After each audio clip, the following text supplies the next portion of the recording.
ఈరోజు topic mind and spirit, మనస్సు ఆత్మ. Okay, we have to study this area, mind and spirit. బైబిల్లో ఒక మాట ఉంటుంది, ఎప్పుడు చూద్దాం. రోమిలికి రాసిన పత్రిక 12వ అధ్యాయము 2వ వచనం. Romans chapter 12 verse 2. మీరు ఈ లోక మర్యాదను అనుసరింపక ఉత్తమమును అనుకూలమును సంపూర్ణమునైన దేవుని చిత్తం ఏదో పరీక్షించి తెలుసుకొనున్నట్లు మీ మనసు మారి నూతన మగుట వలన రూపాంతరము పొందుడి. Right. Be not conformed to this world, but be you transformed by renewing of your mind, that you may prove what is good and acceptable and perfect will of God. ఈ లోక మర్యాదను అనుసరింపక ఉత్తమమును అనుకూలమును సంపూర్ణమయ్యున్న దేవుని చిత్తమేదో పరీక్షించి తెలుసుకున్నట్లు మీ మనస్సు మారి నూతన మగుట వలన రూపాంతరము పొందుడి. నూతనం అనండి. కొంతమంది ఎప్పుడు చూసినా ఫ్రెష్గా ఉంటారు.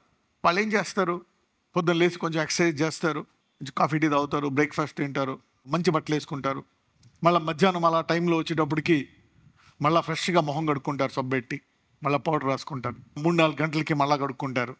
మళ్ళీ వీలుంటే సాయంకాలం దే విల్ టేక్ బాత్, స్నానం చేస్తారు, ఫ్రెష్గా ఉంటారు. They appear fresh. Some people look always fresh, they always look fresh. Renewing, నూతన పరుచుకోవడం అంటే, సో బీయింగ్ ఫ్రెష్. చూడండి, బాడీకి ఆహారం పెడతాం, నీళ్లు పెడతాం, వీ హైడ్రేట్ అవర్ బాడీ, మనము బలాన్ని ఇస్తాం, రెన్యూ చేసుకుంటాం బలాన్ని. తగ్గిపోతుందంటే ఆహారం తింటూ ఉంటాం. అదే రీతిగా మరి ఆత్మను కూడా మన మనస్సునంట ఎప్పటికప్పుడు నూతన పరుచుకోవాలండి. Renewing the mind. ఎందుకు? ఏమాత్రం మీరు సపోజ్ మీరు ఒక పూట తినలేదు, ఏమవుతుంది? నీరసం వచ్చేస్తుంది, కళ్ళు తిరుగుతాయి, పడిపోవచ్చు.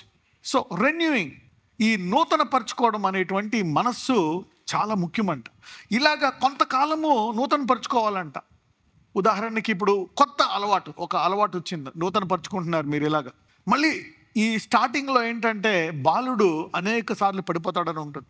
నూతన పరుచుకున్నా కానీ స్టార్టింగ్లో చూస్తే ఇంకా అవే పాత అలవాట్లు మన జీవితంలో కనపడతా ఉంటాయి, పాత పద్ధతులు కనపడతా ఉంటాయి, పాత దురలవాట్లు కనపడతా ఉంటాయి, వదిలేద్దాం అనుకునేటువంటి పనులు మన జీవితంలో కనపడతా ఉంటాయి. అవి మనము మనస్సును రూపాంతరం చేసుకుంటున్నా అంటే ఉదయం వాక్యం విని ప్రార్థన చేసి మళ్ళీ మధ్యాహ్నం కొంచెం ప్రార్థన చేసుకొని మళ్ళీ రాత్రి ఎప్పుడైతే ఇలాగా.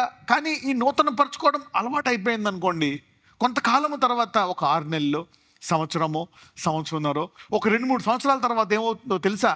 ఈ నూతన పరుచుకున్న వ్యక్తి ఏమవుతాడో తెలుసా? రూపాంతరం పొందుతాడంట. అంటే ఆ తర్వాత ఆయనకి అలవాట్లు ఉంటాయి, పాత బుద్ధులు కూడా పూర్తిగా పోయి కొత్త బుద్ధుల్లోకి రూపాంతరం పొందుతాడంట. You see that now. So renewing is a process till you transformed by the renewing. A continuous renewing of mind will bring transformation. ఎప్పుడైతే మనం ఒక కొత్త అలవాటుని మనము బలవంతంగా చేస్తామో, కానీ పాత పద్ధతులు అంత త్వరగా మారవు. ఎప్పుడైతే అలా నూతన పరుచుకుంటామో కొంతకాలానికి ఆ నూతన పరుచుకునేటువంటి అలవాట్ల వల్ల మన అంతరంగ పురుషుడు బాహ్య పురుషుడు ఏమైపోతాడంట? రూపాంతరము చెందుతాడంట. ఎంతమందికి అర్థమైంది ఇది? అందుకే స్టార్టింగ్లో మీరు చూడలేరు ఒక విశ్వాసిని, ఏంటి ఈయన ఇంకా మారలేదు, ఇంకా ఎలాగ ఉన్నావేంటి, జరగదు. It's impossible. కొంతకాలము యూ నీడ్ టు రెన్యూ. ఇది ఆత్మ ఇలా ఉంటుంది అనమాట, స్పిరిట్. ఓకే, ఇప్పుడు స్పిరిట్లోకి వెళ్దాం. We will see how we are connected to the spirits. ఎందుకు, ఏమైంది? ఈ నూతన పరుచుకోవడం వల్ల రూపాంతరం ఎలా పొందాడు? How did he get transformed? By the renewing. చాలామంది కొంతకాలము వాళ్ళు నూతన పరుచుకొని నాలో ఏం మార్పు లేదు, ఇతరులు కూడా నీలో ఏం మార్పు లేదు, ఆర్థికంగా, శారీరకంగా, ఆరోగ్యంలో, బుద్ధుల్లో ఏమీ కనపట్లేదని దాన్ని పక్కన పెట్టేస్తారు. ఈ లోకంలో వెళ్తేనే బెస్ట్, చూడండి వాళ్ళందరూ బ్లెస్ అయిపోతున్నారు, అందరికందరూ వెళ్ళిపోతున్నారు, నేనేమో ఇలా ఉండిపోయాను, ఇదేమో పని చేయట్లేదు అనుకుంటారు. నో, కొంతకాలము నువ్వు ఎప్పుడైతే నూతన పరుచుకుంటా ఉంటావో తప్పకుండా రూపాంతరం చెంది ఆ తర్వాత లోకంలో ఉండే వాళ్ళకి నీకు పోలికే ఉండదు. రూపాంతరం పొందిన వ్యక్తి నష్టపోవచ్చు, కానీ నష్టపోతే ఎన్ని రెట్లు లాభం వస్తుంది? 2 రెట్లు, 7 రెట్లు, 10 రెట్లు. లోకంలో నష్టమే. రూపాంతరం చెందిన వ్యక్తి ఒకవేళ నష్టపోతే ఆ నష్టంలో అతన్ని ఇబ్బంది పెట్టేదాన్ని పోగొట్టుకుంటాడు. తద్వారా ఆ నష్టం ఎలా మారుతుంది? లాభముగా మారుతుంది. So renewing is important. కోసమే సాయంకాలం బైబిల్ స్టడీ పెట్టాను అనమాట. పొద్దున్న ఒక 5-10 నిమిషాల వాక్యం వింటారు, ప్రార్థించిన బైబిల్ చదువుకున్న ఆ వాక్యం వింటారు. తర్వాత మళ్ళీ సాయంకాలం ఒకవేళ మీరు ప్రార్థన బైబిల్ మిస్ అయినా వాక్యం వింటారు, దారిలో వెళ్తున్న ఆఫీస్లో అయినా. సాయంకాలం అందుకే ఈ నూతన పరచడం అనేది చాలా ఇంపార్టెంట్ అనమాట. ఇలాగ ఒక 2-3 సంవత్సరాలు మీరు వెళ్ళారనుకోండి, 2-3 years తర్వాత మీకు ఆ వాక్యం వినడం పెద్ద ఏదో బాధ్యతలాగా అనిపించదు. ఎవరికైనా సరే అమ్మో తినాలా అని ఎప్పుడైనా మధ్యాహ్నం ఎవరికైనా భారంగా ఉందా, ఎప్పుడైనా ఎవరైనా కష్టపడి భారం మోయలేని భారంతో ఎప్పుడైనా పెళ్ళికి వెళ్ళి ఆ పెళ్లి సెక్షన్లో అబ్బా ఇక్కడ ప్లేట్ పట్టుకుని ఎన్ని వంటలు వేసుకుని ఇన్ని ఐటెంలు తినాలా, ఆ తర్వాత ఐస్ క్రీమ్ తినాలా, ఆ తర్వాత ఈ సలాదులు తినాలా, ఆ తర్వాత ఈ చాక్లెట్లు ఈ స్వీట్లు ఇన్ని ఐటెంలు తినాలా, అమ్మో ఈ భారం నా వల్ల కదా ఇప్పుడు అనుకున్నారా? ఎవరు అనుకోలేదు. You see that when you know that it is helping you and renewing you, it's no more a burden, it's part of your joy, it's part of the process, you rejoice. అలా కొంతకాలానికి దీనివల్ల వచ్చే లాభాలు, దీనివల్ల వచ్చేటువంటి ఆశీర్వాదాలు చూసి రూపాంతరం చెందుతారు. 2-3 years, కొంతమందికి కొంచెం ఆలస్యం అవ్వచ్చు, 5 ఏళ్ళు పట్టచ్చు, 10 ఏళ్ళు పట్టచ్చు, కానీ రూపాంతరము చెందుతారు అనమాట. అందుకే దీస్ ఆర్ ఇంపార్టెంట్ థింగ్స్. ఆ గ్యాదరింగ్లో మీకు తెలియదు, ఆ గ్యాదరింగ్లో ఉండే blessings, the family gatherings are very very very important. Now spirit, దీనికి ఆత్మలకి ఏం connection? Mind and spirit. So what is this connection of a spirit? ఇప్పుడు మన మనసుకి ఆత్మల లోకానికి ఏంటి కనెక్షన్? అందరికీ కూడా this is valid for everybody. In fact this is a mystery, you need to know this mystery. Let us see. 1 కొరింథీయులు 15:33, 1 Corinthians 15:33. మోసపోకుడి, దుష్ట సాంగత్యము మంచి నడవడిని చెరుపును. దుష్ట సాంగత్యము మంచి నడవడిని చెరుపును. రైట్. సాంగత్యము అంటే ఏంటి? అక్కడ కొంతకాలం అంటే ఒక వ్యక్తి ఒక సాంగత్యము చేయడం వల్ల అతని మనస్సు ఆ సాంగత్యముతో నూతనపరచబడుతుంది. ఆ నూతనపరచబడి అందులోకి రూపాంతరం చెందుతాడు. అందుకే దుష్ట సాంగత్యము ఏమవుతుందంట? మంచి నడవడిని చెరుపును. మంచి సాంగత్యము అవునా చెడ్డ నడవడిని తీసివేసి మంచివాడిగా చేస్తుంది. యు సీ దాట్ నా? So it's a process. అంటే మేనర్స్ అంటే ఏంటి? హలో, గుడ్ మార్నింగ్, బాగున్నారా? Good manners. థ్యాంక్ యూ అండి, గుడ్ మేనర్స్. అరే మీరు కారెట్టు తీసారా? థ్యాంక్స్ అండి, thank you very much. Good manners. ఏదైనా తగిలిందా? సారీ. బ్యాడ్ మేనర్స్ తగిలిందనుకో, కళ్ళు కనపట్లేదా, ఇక నా సంగతి తెలీదు. బ్యాడ్ మేనర్స్, బుద్ధులు తిట్టడం, కొట్టడం. You see that? ఏమైపోయింది? సాంగత్యం. అంటే వాక్యం గుర్తుకు రావట్లే. The word. అరే ఇప్పుడు వాక్యం ఏం చెప్తుంది? ఈ వ్యక్తి ఇలాగ అన్నాడు, వాక్యం ఏం చెప్తుంది? Right. What is word telling నా? ఈ వ్యక్తి ఇలాగ అనేసాడు, వాట్ ఈజ్ వర్డ్ టెల్లింగ్ నా? Don't expect to do. అంటే నువ్వు ఇతరులకి చేసినట్టు ఇతరులు కూడా నీకు చేయాలని కోరుకోవద్దు. నువ్వు ఇతరులకు మంచి చేసావనుకో, వాళ్ళు తిరిగి మంచి చేయాలని కోరుకోవద్దు. ఎందుకు అంటే నువ్వు అలా చేసిన దానికి దేవుడే నీకు బహుమానం ఇస్తాడు. ఇది దుష్టులకి తెలియదంట, ఇది దుష్టుల దగ్గర దాచబడ్డదంట. This is hidden. You see that? How అంటే నీకు ఒకటి తెలిసిందనుకో, ఓకే ఇలా చేస్తే దేవుడు నన్ను ఆశీర్వదిస్తాడు, God will bless me this way. So if you do that, if you are like that, God will bless you. ఇలా చేయడం వల్ల దేవుడు ఆశీర్వదిస్తాడు అనే మాట నీలో నిలకడగా ఉందనుకోండి, అప్పుడు నువ్వు ఆ వ్యక్తిని అలా చూడకపోయినా అలా చేయకపోయినా నువ్వు ఆ వ్యక్తికి చేసిందే కంటిన్యూ చేస్తావు. ఒక వ్యక్తి నిన్ను తిడుతున్నాడు కానీ నువ్వు తిరిగి తిట్టట్లేదు. ఒక వ్యక్తి అసహించుకుంటున్నాడు కానీ నువ్వు అసహించుకోవట్లేదు. నీ టిఫిన్లోదే పెడుతున్నావు కానీ వాటి టిఫిన్లోదే ఒక పెట్టడం, కానీ నువ్వు ఇస్తానే ఉన్నావు. నీకు దేవుడు బహుమానం ఇస్తా ఉన్నాడు వాళ్ళు ఇచ్చినందుకు. అది ఆ వ్యక్తికి తెలియదు. నీకు ఆ వ్యక్తి అనుకుంటాడు, వీడి ప్లేట్లో తినేస్తున్నాగా, నాకు లాభంగా, వాడికి నాది ఇవ్వట్లేదుగా అనుకుంటాడు. యు సీ దట్ నా? This is how the Kingdom. అంటే వాక్యము తెలిసిన వాళ్ళకి, రూపాంతరం చెందిన వాళ్ళు దేవుడి నుంచి బహుమానం కోరుకుంటారు. రైట్. నా స్పిరిట్ అంటే ఏమవుతుంది? ఒక వ్యక్తి ఎప్పుడైతే మనస్సును రూపాంతరము చెందుకుంటున్నాడో, మనస్సును ఏదైనా ఒక చెడుతో నింపుకుంటున్నాడో ఏమవుతుందంట? ఒక దురాత్మ అతనిని ఆవరించి అతనిలో ప్రవేశించి అతని నడవడిని మార్చేస్తుంది. So your mind will attract the spirit. అందులో చెప్పండి, నా మనస్సు ఆత్మలను ఆకర్షిస్తుంది అని అంటే మనందరిలో పరిశుద్ధాత్ముడు ఉంటాడు. నీవు పరిశుద్ధాత్మ ప్రకారం వాక్యము, ఆయన ఏం బోధిస్తాడు మనకి? పరిశుద్ధాత్ముడు వాక్యాన్ని బోధిస్తాడు. నువ్వు వాక్యం చదివితే వాక్యం ద్వారా పరిశుద్ధాత్ముడు నీ ఆత్మను మారుస్తాడు. ఒకవేళ నువ్వు చెడులో ఉంటే దురాత్మ వచ్చి నీ మనస్సుని మార్చేసి దాని తలంపుల్లో పెట్టి అది ఆవరిస్తుంది. ఎంతమందికి అర్థమైంది? The mind and spirit. Be not deceived, evil communication corrupt good manners. మనిషే పాడైపోతాడంట. మనిషే పాడైపోతాడా? What is this? How can a man be destroyed? Be not deceived, evil communication అంటే మనస్సులో ఉండేది మాట్లాడతాం. We talk what is in our mind.